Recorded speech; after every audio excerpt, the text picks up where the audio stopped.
Welcome. We are talking about the normal newborn crying phase known as purple crying. We'll talk about what purple crying is, when it happens, and what you can plan for in this phase, and some free resources. So let's get started.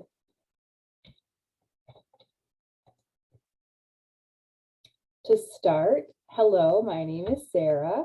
I'm a postpartum virtual doula, as well as a mom. I provide resources to new and expecting parents to care for their newborn or young baby. I want to give you a little information about how you can work with me and access more information online, and then we'll jump right into purple crying. You can access free resources on my website at basicbabycare.org/resources or on social media, Instagram and Facebook at Basic Baby Care. I do want to let you know that I have a newborn prep program for parents, a couple of them. A new one is 14 days of newborn play, which gives you age-appropriate little games to play with a baby daily for 2 weeks in 5 minutes or less. I also have an essential newborn basics program, which is an overview of just the basic stuff you'll want to know and prep before you bring home a new baby. Check out basicbabycare.org/education for more about current program offerings. All right. So why are we talking about purple crying? I learned about this after having my first baby. They made us watch a video about it before we could be discharged from the hospital.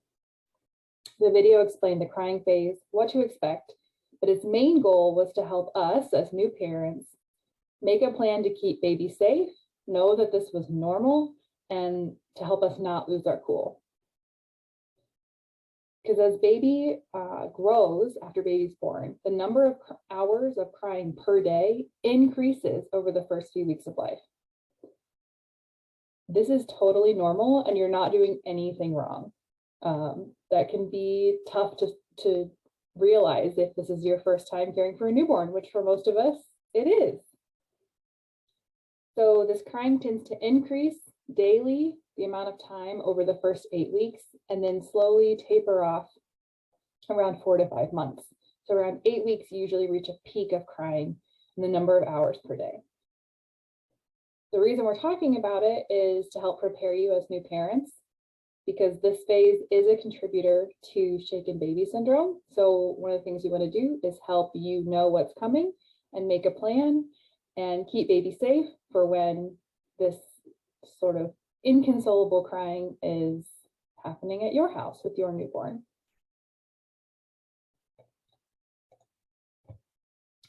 So there is an acronym for purple crying. It's called the period of purple crying, not because baby is purple, but because there are earmarks of this phase that correspond with each letter of the word. So the P stands for peak, meaning we're going to reach a peak of crying, again, around 8 weeks old. U is for unpredictable, so no rhyme or reason, everything seems fine, and then it's not, and baby's just crying. Resistant, R, resistant to soothing. So no matter what you try, all your usual tricks, baby's favorite pacifier, taking them on a walk, going on a drive, rocking with you, nursing, nothing seems to help. They're resistant to soothing in this phase. The next P is for pain. So it can seem like baby's in pain, and this can really concern parents, but they're not. It just seems that way when they're in this phase. Long periods for the L, meaning long periods of crying.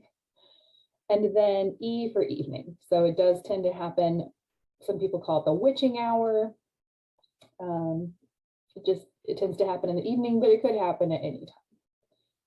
So the key part of the purple crying phase is to just keep in mind that this is a normal part of infant development.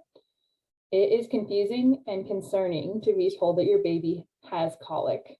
And that sounds like they have an illness or a condition or something that, is a problem, you need to take care of it. And really this period of purple crying is normal and it's a part of development, and most, if not all, babies go through it. Some babies are on the lower end, so they're going to have fewer minutes of crying per day. And then there's a range all the way up to the top end of it that's in that normal range.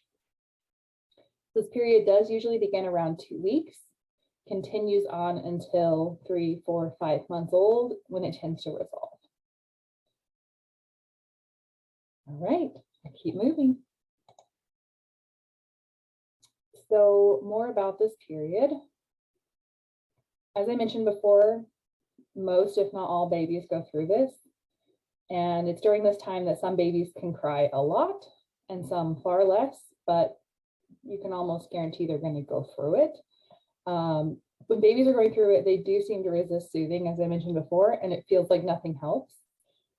Even though certain soothing methods may help when they're simply fussy or hungry or crying, these bouts of inconsolable crying are different. Nothing seems to console them. You're not doing anything wrong. It's normal. Which I'm sorry that I'm like smiling about this. I just want you to feel empowered and know that it's normal and you're not doing anything wrong, and it's going to be okay. During this phase of baby's life, they can cry for hours and still be healthy and normal. So this can be really concerning if you think something's wrong or they wouldn't be crying like this. And you go to checkups from the doctor, they show the baby is healthy, they go home and they still cry for hours and hours, night after night.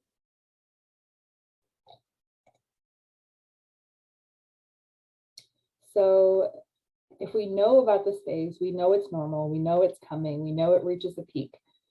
What are we supposed to do? If they're inconsolable, they seem like they're in pain, you're going to be super worried. What are you supposed to do?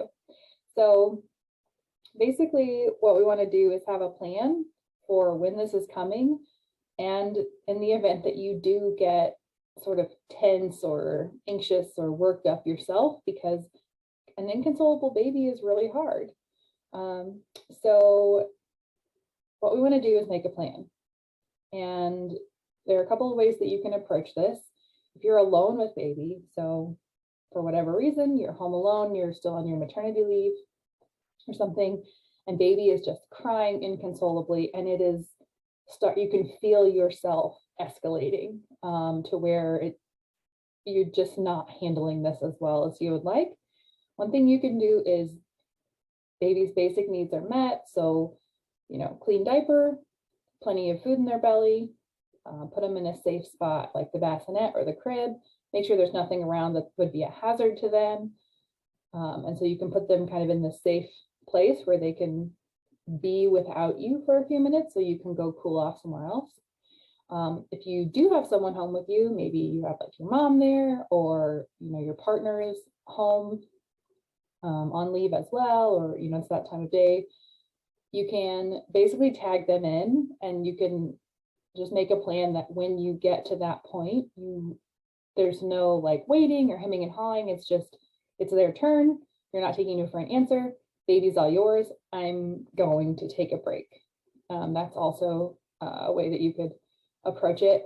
And let's say someone else is home, but they can't drop what they're doing in that exact moment. They've got something hot on the stove. Maybe you can go back to option one, put baby in their safe place, let the support person know, and then you still go to take your break.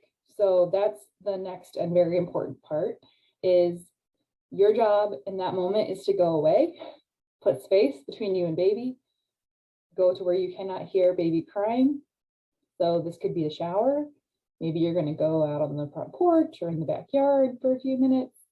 Maybe you're going to just shut yourself in your room, curl up in your bed in the dark and cry. That's totally fine too. So you might cry and rage at this point because you're so worked up. That's why you've decided and determined that you need to take this break. This could take 10 minutes or 15 or 45 minutes. Okay, so if you need that time, I'm urging you to take it. It's safer for baby to be in a safe place or with a safe person for several minutes while you take the time that you need than for you to try to push through and put yourself in a potentially volatile situation. And then keep in mind that if you do need to take a break like that, it's not a reflection that you're like a bad parent or you can't handle this or you're not doing a good job. It's actually the opposite. When you recognize that you are hitting an emotional limit and you want to make sure baby is safe and cared for, step away to collect yourself. That's good parenting. That's actually a good thing. So I want you to feel that. All right. So next we have kind of when will your baby go through this phase? So you can see this chart, and you can find others online. This is the chart that I created using the same information. And you can see that the lower crier on the yellow on the chart may peak at 30 minutes a day around 2 months. The high crier, 5 to 6 hours a day. That's still within like the normal range.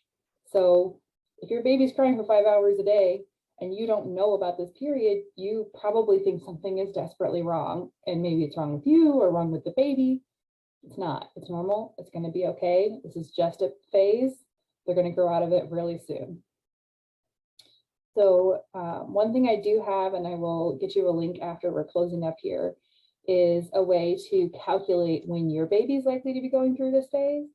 So you can take their birthday, add 2 weeks, 2 months, and then when they'll be 5 months old, and that'll kind of walk you through that map of when can you expect things to start to escalate. 2 months, around that time, we're going to hit our peak, and then around 5 months, we should be kind of past it and have grown out of that phase. I will caveat this to say, if you are ever concerned about your baby's health, think there might be something wrong, call your pediatrician. So don't just take my word for it or think that you're being overreacting or something.